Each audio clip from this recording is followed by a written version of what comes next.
Hello everyone, welcome to my channel. ఇవాళ వీడియోలో మా అమ్మాయి ఒక క్రాఫ్ట్ ఐటమ్ చేసిందండి. అది కూడా నేమ్ ప్లేట్ అనమాట.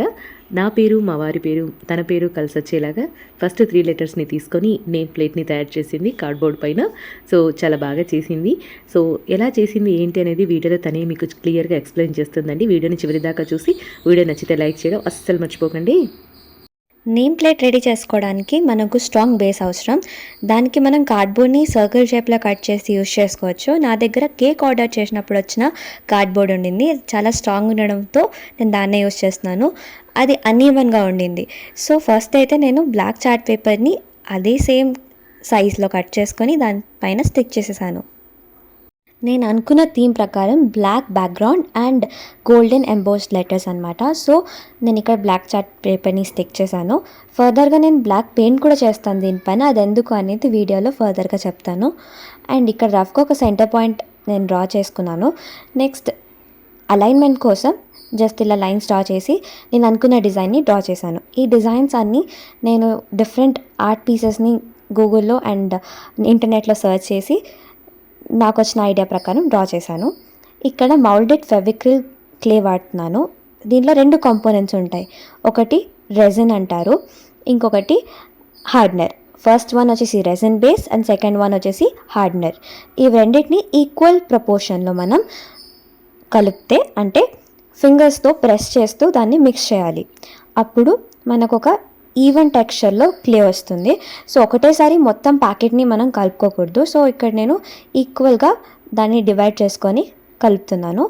అండ్ ఇది మనం చేసేటప్పుడు కొంచెం ఏదైనా టాల్కమ్ పౌడర్ని మనం హ్యాండ్ పైన స్ప్రెడ్ చేసుకొని కనుక చేస్తే మన హ్యాండ్స్ స్టిక్కీగా అయిపోవు. బికాస్ క్లే కొంచెం స్టిక్కీగా ఉంటుంది స్టార్టింగ్లో. ఆ రెండింటిని మిక్స్ చేసిన తర్వాత ఆ స్టిక్కీనెస్ తగ్గుతుంది. కానీ అప్పటి వరకు మనం ఈ ప్రాసెస్ని ఈజీగా చేసుకోవడానికి కొంచెం పౌడర్ని అప్లై చేసుకొని చేస్తే తొందరగా అయిపోతుంది. సో ఇలాగా ఈక్వల్ ప్రపోర్షన్స్లో తీసుకున్నాను కాబట్టి మిక్స్ చేస్తున్నాను. సో ఎప్పటి వరకు మిక్స్ చేయాలి అని అంటే, ఇవి 2 డిఫరెంట్ కలర్స్ ఉన్నాయి కదా, 2 ఒకటే కలర్ వచ్చేదాకా మనం మిక్స్ చేస్తూ ఒక ఈవెన్ టెక్స్చర్ వచ్చేదాకా ఈ ప్రాసెస్ని చేసుకుంటూ ఉండాలి. సో ఇలా ఈవెన్గా బాల్ని నేను రెడీ చేసుకున్నాను. దీన్ని మనం మన పామ్స్ యూజ్ చేసి నైస్ రోల్ కింద చేసుకోవాలి. ఇక్కడ ఈక్వల్ థిక్నెస్ ఉంటే చాలా మంచిది. సో దట్ మనం చేసిన లెటర్ పైన మనం స్టిక్ చేసినప్పుడు కూడా ఈక్వల్గా కనిపిస్తుంది. అండ్ ఇక్కడ స్టిక్ చేసిన తర్వాత కూడా ప్రో టిప్ ఏంటంటే, వాటర్ని యూజ్ చేసి మనం కనుక దాన్ని పైన ఈవెన్గా ప్రెస్ చేస్తూ ఉంటే అది సాఫ్ట్ అవుతుందంట అండ్ ఈవెన్గా కూడా అవుతుంది. సో అలా చేసుకోవచ్చు. అది నేను ఫర్దర్గా ఇప్పుడు చూపిస్తాను. ఫస్ట్ అయితే అది డైరెక్ట్గా స్టిక్ అవ్వదు కాబట్టి కొంచెం గ్లూ అతికించి దానిపైన దీన్ని స్టిక్ చేస్తున్నాను. ఇలా స్టిక్ చేసుకునేటప్పుడు కూడా ఈక్వల్గా స్టిక్ చేసుకోవడానికి ట్రై చేయండి. అంటే కర్వీగా కాకుండా స్ట్రైట్గా. అండ్ దీని ఎక్స్ట్రా పార్ట్ని నేను స్కేల్ సహాయంతో కట్ చేసేసాను. ఇప్పుడు లైట్గా షేప్ కూడా ఇస్తున్నాను చూడండి. ఇలా వాటర్తో కనుక మనం షేప్ ఇచ్చామనుకోండి, అది ఈక్వల్గా మనకు ఉంటుంది అండ్ చూడడానికి కూడా బాగుంటుంది. అండ్ సైడ్స్కి కూడా స్కేల్ సహాయంతోనే, అంటే ఎక్స్ట్రా టూల్స్ వాడకుండా డైరెక్ట్గా స్కేల్తోనే నేను నా దగ్గర ఉన్న స్టీల్ స్కేల్తో దాన్ని ఈక్వల్గా స్ట్రైట్గా కనిపించేటట్టు చేసుకున్నా.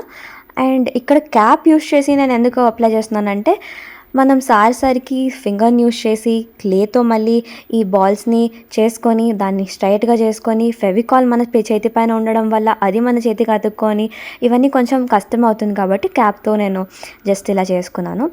అండ్ చూసారా, ఇలా అన్నీ చేసుకునేటప్పుడు వాటర్ని యూస్ చేసి నేను ఇవన్నీ స్మూత్ చేశాను.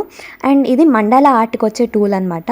ఈ టూల్తోనే నేను అక్కడ దేవుడి కిరీటం పైన డీటెయిలింగ్ చేశాను. అండ్ ఇక్కడ లాస్ట్ వర్క్ని మీకు చూపిస్తున్నాను. సో ఇలా మనం క్లేతో ఏదైతే ఉందో అదంతా కంప్లీట్ చేసేసుకున్నాం ఈ ఆర్ట్ వర్క్లో. నెక్స్ట్ నేను చెప్పాను కదా పెయింట్ చేస్తాను ఫర్దర్, కానీ అది చూడండి ఇప్పుడు చేస్తున్నాను. ఎందుకు చేస్తున్నాను అంటే, ఇది చేసేటప్పుడు, ఈ షేప్ చేసేటప్పుడు, వాటర్ని అప్లై చేసేటప్పుడు కొంచెం మన బ్లాక్ పేపర్ పాడైంది. ఇన్ ద సెన్స్ అక్కడక్కడ వైట్ మార్క్స్ అయితే మనకు కనిపిస్తున్నాయి కదా, ఇలా ఉంటే బాగోదు కాబట్టి మొత్తం వైట్ అక్రిలిక్ పెయింట్ కాకుండా బ్లాకే నేను యూజ్ చేస్తున్నాను.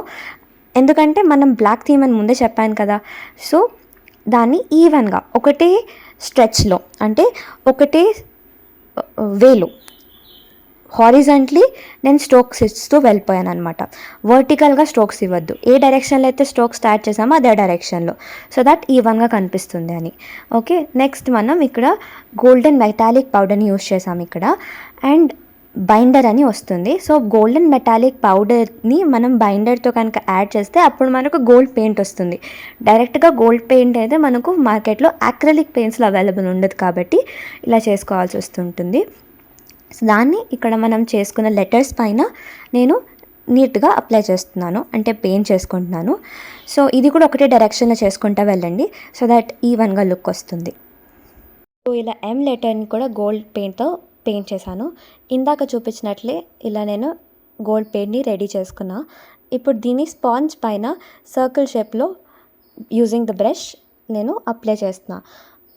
నేను డైరెక్ట్ కావాలంటే స్పాంజ్ని పెయింట్లో డిప్ చేసి యూస్ చేయొచ్చు, కానీ అలా చేస్తే ఎక్కువ పెయింట్ వచ్చేసి మనకు టాప్ చేసేటప్పుడు డిజైన్లో వస్తుంది. కాబట్టి మనకెంత కావాలో, అంటే నాకెంత కావాలో దాని ప్రకారం వచ్చేటట్టు నేను ఇలా చేసుకున్నా.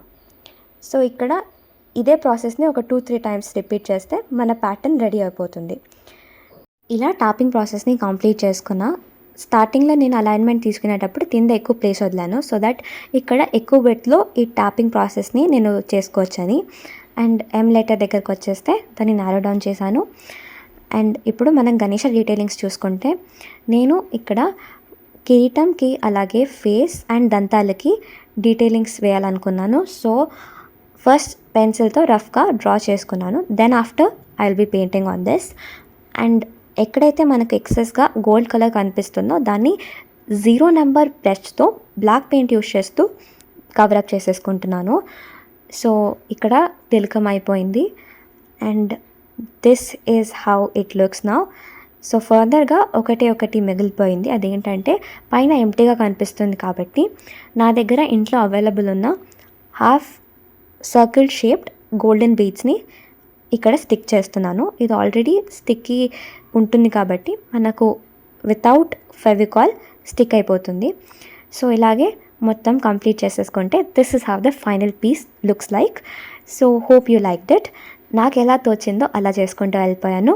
మీకు ఎలా అనిపించిందో కమెంట్స్లో తెలియచేయండి. And please do like this video and subscribe my mother's channel. Thank you for watching this video.